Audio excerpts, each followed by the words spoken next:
La direction de la science qualité de l'Université de Bondy a organisé vendredi 12 août 2022 à l'hôtel Chandelier de Bujumbura un atelier d'implantation des référentiels et lignes directrices de la science qualité dans l'enseignement supérieur africain. Cette formation était destinée aux doyens, aux responsables des programmes de master des centres de recherche. Dans son discours d'ouverture d'activité, le directeur de la science qualité est revenu sur l'importance de la dissémination de ces référentiels et lignes directrices telles que consignées dans l'agenda des chefs d'État et de gouvernement africains. L'objectif de l'enseignement supérieur en Afrique au XXIe siècle est d'en améliorer l'accès et de veiller à ce qu'un enseignement de qualité soit dispensé. L'enseignement supérieur doit répondre aux priorités de l'Afrique et tenir compte des spécificités du marché de l'emploi. Cela implique notamment de forger des mentalités d'entrepreneuriat et d'innovation et d'inculquer des valeurs africaines afin de contribuer au développement économique et social à travers la création d'emplois et à l'employabilité.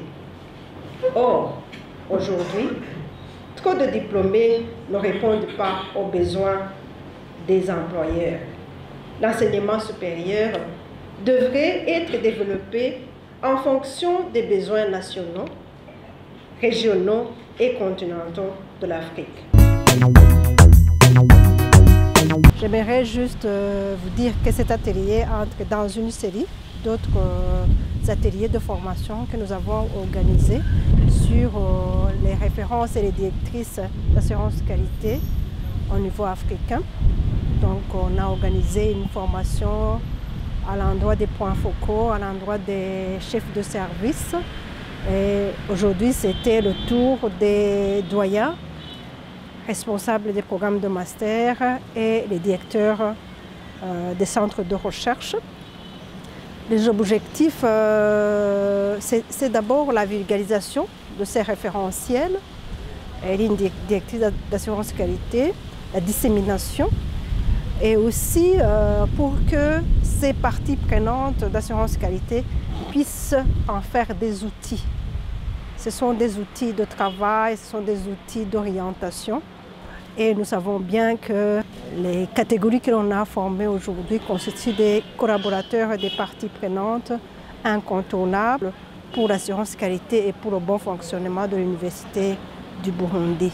Étant donné la participation et l'enthousiasme que j'ai remarqué pendant l'atelier, lors des présentations, des questions, des apports, vraiment, c'est vraiment une appréciation positive.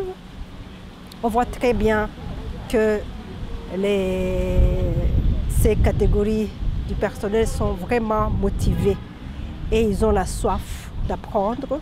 Bien évidemment, ils se posent des questions sur les défis liés à la mise en œuvre, mais les défis là, sont là pour que nous puissions les surmonter. L'essentiel est de savoir où l'on va. Ces différents responsables académiques, en tant qu'acteurs privilégiés dans la recherche et développement, vont participer dans l'implantation de ces instruments. La mise en œuvre, l'appropriation, parce qu'une référence, ce n'est qu'une indication. Les bonnes pratiques. Alors, les bonnes pratiques sont là pour qu'on puisse les suivre. Je crois que nous avons une politique d'assurance qualité, bien sûr, avec des références. D'abord, il faudrait harmoniser, voir ce que l'on fait, si c'est harmonisé, parce que, bien évidemment, nous n'évoluons pas en vase clos. Il faudrait vraiment harmoniser aussi et puis mettre en œuvre. Ce sont des instruments, c'est vraiment des instruments qu'il faut mettre en œuvre.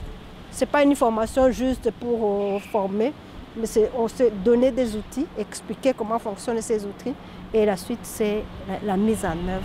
Les participants ont à leur tour exprimé leurs sentiments et intérêts suscités par ces référentiels. Je suis content de participer à cet atelier, un atelier qui pour moi vient à point nommé parce que avoir le contenu de cet atelier, ils sont revenus sur les référentiels en insistant sur les différentes références, domaine par domaine, et sur les lignes directrices dans chaque référence pour améliorer la qualité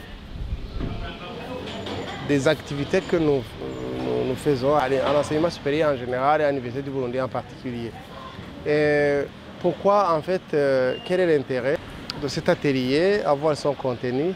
C'est que ça va nous permettre d'harmoniser les activités. Harmoniser ne veut pas dire forcément adapter ce qui est fait dans les autres universités, mais au moins c'est adapter ce qui est fait ailleurs par rapport aux conditions et à la réalité de notre université. Ça va permettre à tout l'espace des établissements d'enseignement supérieur régional et africain, et pourquoi pas international dans les années à venir, à avoir on va dire les mêmes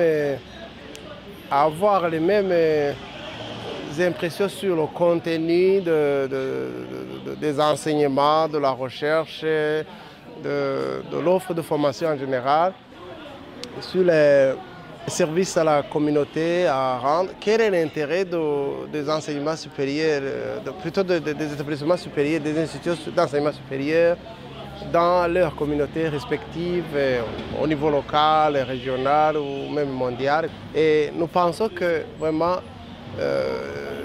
l'étape qui suit serait d'accélérer en fait la mise en place d'un guide pour procéder aux séances d'auto-évaluation afin de s'améliorer davantage avant d'avoir un audit externe. Ces lignes directrices auront une grande valeur ajoutée dans la faculté de médecine qui avait déjà expérimenté les référentiels du CAMES. Oui, ça fait un moment, je pense depuis 2019, on avait une formation en rapport avec l'assurance qualité qui était pilotée par un expert provenant de l'espace CAMES. C'était appuyé par cet organisme, SINOP.